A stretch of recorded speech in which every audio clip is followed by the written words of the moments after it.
শবে মেরাজের মূল ঘটনা ও শিক্ষা নিয়ে আমাদের করণীয়গুলো সংক্ষেপে জানার অনুরোধ করছি। ভাই, নবী করিম সাল্লাল্লাহু আলাইহি সাল্লামের জীবনে একটা তাৎপর্যপূর্ণ ঘটনা হলো মেরাজ বা ইসরা। মেরাজ এবং ইসরা এটি নবী সাল্লাল্লাহু আলাইহি সাল্লামের জীবনের সবচেয়ে অলৌকিক ঘটনাবলীর শীর্ষে। কোরআনে কারিমে আল্লাহ রাব্বুল আলামিন সূরা ইসরাতে একেবারে শুরুতে আল্লাহ বলেছেন, সুবহানাল্লাযী আসরা বিআবদিহি লাইলাম মিনাল মাসজিদিল হারামি ইলাল মাসজিদিল আকসাল্লাযী বারাকনা হাওলা। নবীজিকে আল্লাহ তাআলা মক্কার মসজিদে হারাম থেকে এক রাতে মসজিদে আকসা বাইতুল মাকদিস সেখানে আল্লাহ তাআলা তুলে নিয়ে গেছেন অলৌকিকভাবে। কিভাবে নিয়েছেন?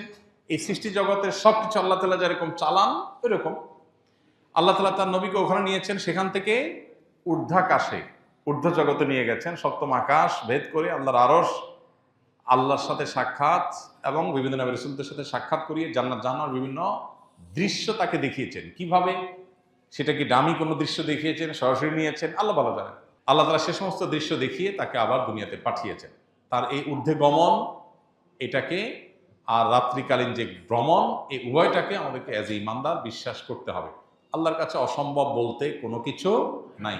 মুহূর্তের মধ্যে আল্লাহ তাআলা অনেক কিছু করতে পারেন, যেটা আমরা হয়তো বছরকে বছর যুগ যুগ ধরেও করতে পারবো না।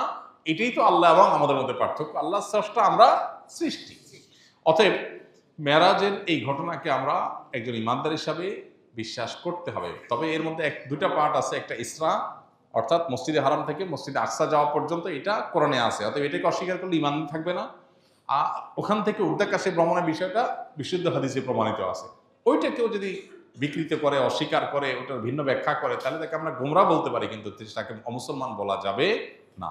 মেরাজের সবচেয়ে বড় যে বিষয়টা, সেটা হলো মেরাজ আমাদেরকে অনেকগুলো বার্তা দিয়েছে। প্রথম কথা হলো আল্লাহর কাছে অসম্ভব বলতে কিচ্ছু নেই।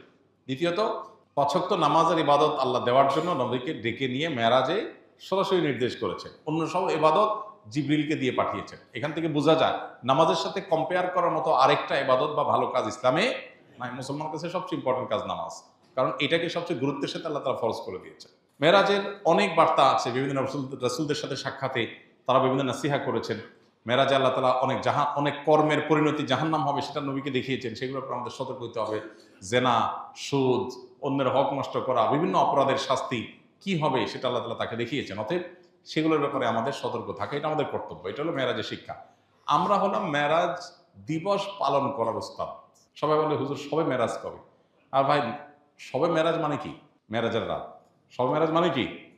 মেরাজের রাত। বলে, হুজুর এবছর মেরাজের রাত কবে? এবছর তো কারো মেরাজ হবে না, মেরাজের রাত কোত্থেকে আসবে? এবছর যদি কারো মেরাজ হয় তাহলে না বলা যাবে এটা কি? মেরাজের রাত। মেরাজ তো নবীজির হয়েছে ১৫০০ বছর আগে, শেষ। আর তো কারো মেরাজ হবে না। এখন প্রতি বছর মেরাজ হয় কিভাবে? হ্যাঁ, আপনি মেরাজ দিবস বলতে পারেন। দিবস বললে আবার ওটা তো হয়েছে রাতে, আরেক মুশকিল। তাহলে মেরাজের রাত বলতে যদি বলেন যে মেরাজ দিবস টাইপ, তো সেইটার ব্যাপারে কথা হলো, পৃথিবীতে কোনো আলেম চূড়ান্তভাবে নিশ্চিতভাবে বলতে পারবেন না যে ঠিক অমুক মাসের অমুক বছরের অমুক রাতেই মেরাজ হয়েছে। কারণ মেরাজের রাত কোন রাত ছিল, কোন মাসে ছিল, সেটা কি রমজানে, সেটা কি রজবে, সেটা নবী সাল্লাল্লাহু আলাইহি ওয়াসাল্লামের হিজরতের আগে হয়েছে এটুকু নিশ্চিত, হিজরতের ১ বছর আগে, কয়েক মাস আগে, আরো বেশি আগে, এটা কেউ বলতে পারবে না। কারণ এটা নিয়ে ইতিহাসবিদদের নানাবিধ মত পার্থক্য আছে। এখন এখানে একটা বড় প্রশ্ন ওঠে, এটা কোনো কথা হলো? নবীজির মেরাজের রাতের এই তারিখটা সাহাবীরা সংরক্ষণ করে নাই, কেমন কথা? এটার উত্তর হলো, সাহাবীরা আমাদের মতো এত দিবস পূজারী ছিলেন না। আমরা হলাম কি? দিবস পূজারী। মানে কত দিবস পালন করা যায় সেটা খুঁজে খুঁজে বের করা, আর এই দিবস নোট করে করে দিবস উদযাপন করা, এটাতে আমরা যতটা অভ্যস্ত, ১৫০০ বছর আগের পৃথিবীর মানুষ এই দিবস কেন্দ্রিকতা এতটা তাদের মধ্যে ছিল না। ১৫০০ বছর তো বহু দূর কি বাত। যাদের বয়স ৪০-এর উপরে বা এই কাছাকাছি বয়স যাদের, বা আরো বেশি যাদের বয়স, এদের একজনেরও দেখবেন জন্মের তারিখে ঠিক নেই। জন্মের ঠিক নেই বলে নেই, কিন্তু জন্মের তারিখের ঠিক নাই। কেন ঠিক নাই? কারণ এখন যেরকম মা বাপ বাচ্চা কয়টা, কয় মিনিটে, কোন দিন, কত সেকেন্ডে হয়েছে এটাও নোট করে রাখে। কারণ তার মনে অনেক শান্তি, অনেক ফুর্তি, পেটে ভাত আছে, অ্যাকাউন্টে টাকা আছে। এই পোলার প্রতি বছর অমুক দিন, এই দিনের এতটা, এত মিনিট, এত সেকেন্ডে এসে ফুর্তি করতে হবে, এই জন্য সেটা সংরক্ষণ করে। কিন্তু ৪০ বছর আগে বাপমার কাছে এগুলোর কোনো ভ্যালু ছিল না, এত দিবস কেন্দ্রিকতা ছিল না।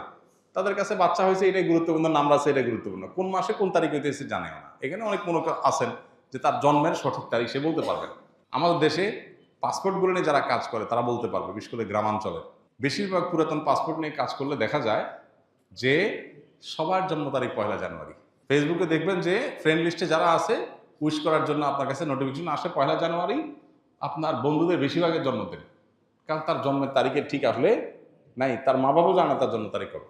এটা যদি 30 বছর 40 বছর আগে বাংলাদেশ হয়, তাহলে 1500 বছর আগের পৃথিবী যদি চিন্তা করেন কোন দিনে মেরাজ হয়েছে, সাহাবীরা এটা নোট করার জন্য এতটা গুরুত্ব দেন নাই। তাদের বিষয় ছিল মেরাজ থেকে নবীজি কি আনছেন, কি নির্দেশ দিয়েছেন, কি বার্তা দিয়েছে সেটা, আর আমাদের সেটার খবর নাই। আমরা হলাম দিবস পালন করার ওস্তাদ। এ হলো আমাদের সাথে তাদের পার্থক্য। এই জন্য মেরাজকে ঘিরে কোনো দিবস কেন্দ্রিকতা নয়, বরং মেরাজের শিক্ষা আমরা ধারণ করব। চলমান মাসে মেরাজ হয়েছে, এটা অনেক ইতিহাসবিদদের মত, তবে অনেকের মতে অন্য মাসও মেরাজ হয়েছে সে মতটাও আছে। বিধান এখানে আমাদের মেরাজকে কেন্দ্র করে আনুষ্ঠানিকতা না করে বরং মেরাজের শিক্ষাগুলো আমরা ধারণ করতে হবে। নামাজকে গুরুত্বের সাথে জীবনে নিতে হবে, জীবনের ফার্স্ট প্রায়োরিটি দিতে হবে 5 ওয়াক্ত নামাজকে। এটাই হলো মেরাজের সবচেয়ে বড় শিক্ষা গ্রহণ।